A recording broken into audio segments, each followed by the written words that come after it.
Okay, so let's look at some forces on an inclined plane.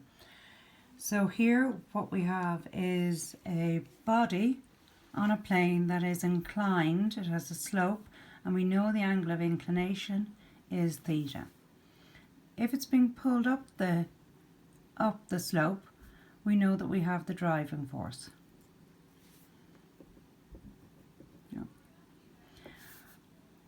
Opposite that, there is always going to be some friction.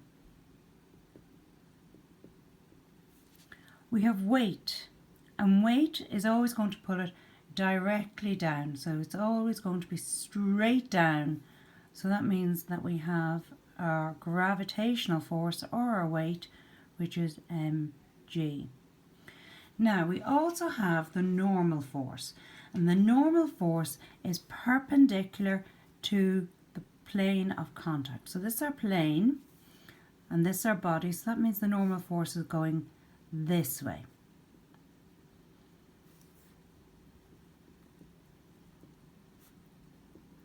Okay, so how are we going to calculate that?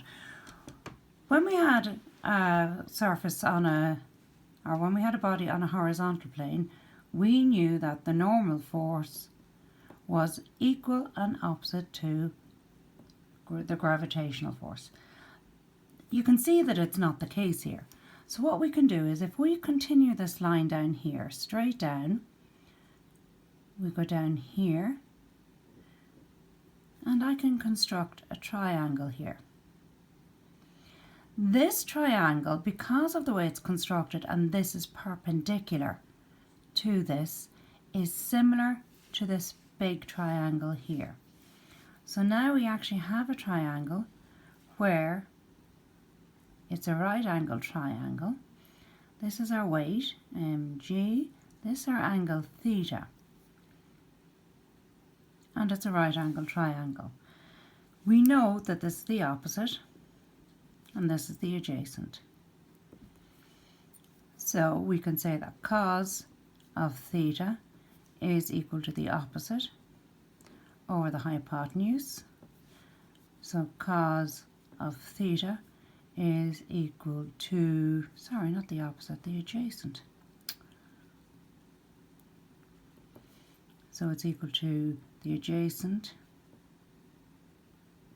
over the weight. So if I multiply that across and multiply both sides by mg, I get mg cos theta is equal to the adjacent.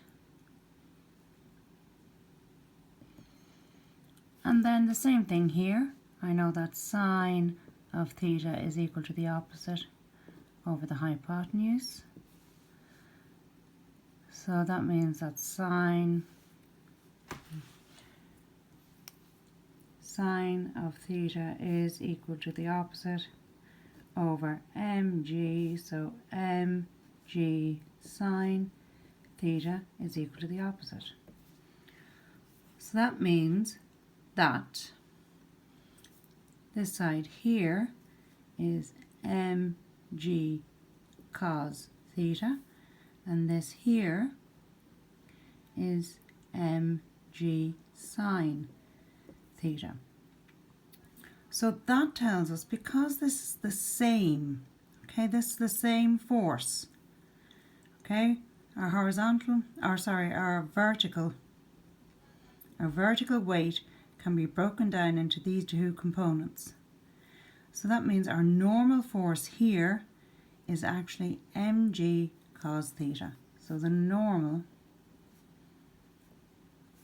is equal to mg cos theta. And if I was to continue this up, I could continue it up here. Get a different colour and see if it shows it a little bit more clearly. If I draw that there,